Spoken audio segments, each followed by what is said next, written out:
नमस्कार, मी सेजल आणि तुम्ही पाहताय संध्या लाईव्ह।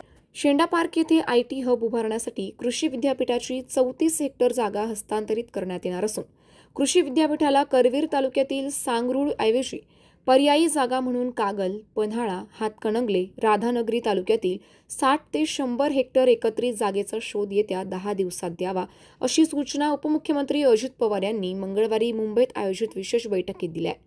पवार यांच्या या निर्देशामुळे शेंडा पार्क येथे IT हब निर्माण होण्याचा मार्ग मोकळा झालाय।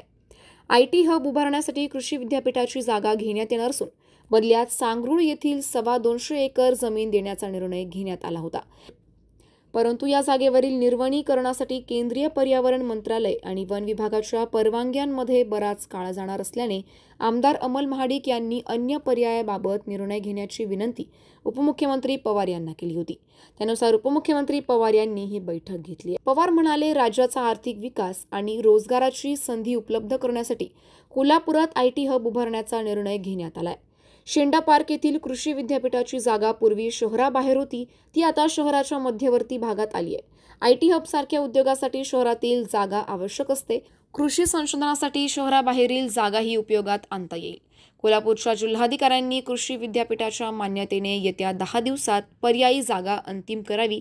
त्या जागेच्या हस्तांतरणास मंत्रिमंडळाच्या बैठकीत मान्यता घेण्यात येतील। या संदर्भातील पुढील अपडेटसाठी संध्या न्यूज सोबत रहा।